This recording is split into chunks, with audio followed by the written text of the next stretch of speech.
The box elder is an undesirable tree for many urban situations and in some cities. Planting it may be illegal. The undesirable characteristics are brittle, weak wood, short life, susceptibility to box elder bug, and trunk decay. But the tree will grow just about anywhere and therefore it may have uses due to its adaptability. The best thing about the tree is that it will grow on adverse sites where more desirable trees may not. Acer negundo is a deciduous tree growing to 21 meters by 8 meters at a fast rate. It is hardy to zone 2. It is in flower from April to May, and the seeds ripen from September to October. The species is dioecious and is pollinated by bees. The plant is not self-fertile, suitable for light, medium and heavy soils, prefers well-drained soil and can grow in heavy clay soil, suitable pH, acid, neutral and basic soils. It can grow in semi-shade or no shade. It prefers moist soil. The plant can tolerate strong winds but not maritime exposure.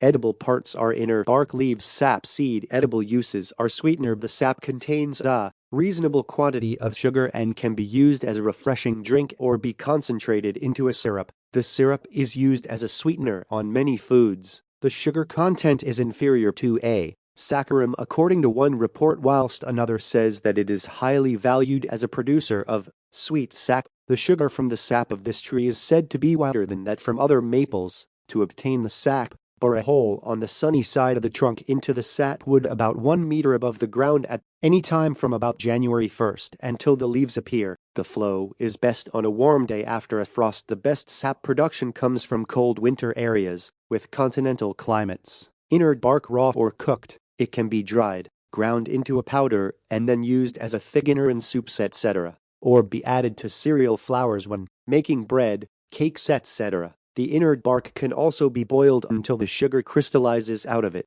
Self-sown seedlings, gathered in early spring, are eaten fresh or dried for later use. Seeds cooked. The wings are removed and the seeds boiled and eaten hot. The seed is up to 12 millimeters long and is produced in small clusters.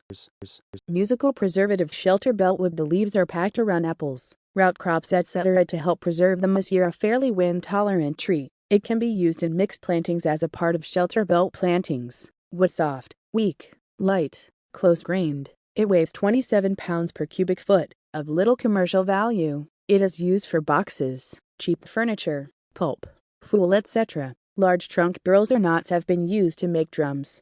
Of easy cultivation, succeeding in most soils but preferring a rich, most well-drained soil and a sunny position. Grows well in heavy clay soils and in sandy soils. Plants often become chlorotic on very alkaline soils. Plants are hardy to about -18 degrees C. A fast-growing but short-lived tree in the wild, living for 75 to 100 years. It is fairly wind-tolerant, but the branches have a tendency to break in strong winds. This species is cultivated commercially in Illinois for its sap. Another report says that this is one of the least productive species for sugar, a very ornamental plant. There are several named varieties. This tree is a bad companion plant that is said to inhibit the growth of neighboring plants. This species is notably resistant to honey fungus, very tolerant of pruning. It can regenerate from old wood if it is cut back hard. Dioecious, male and female plants must be grown if seed is required.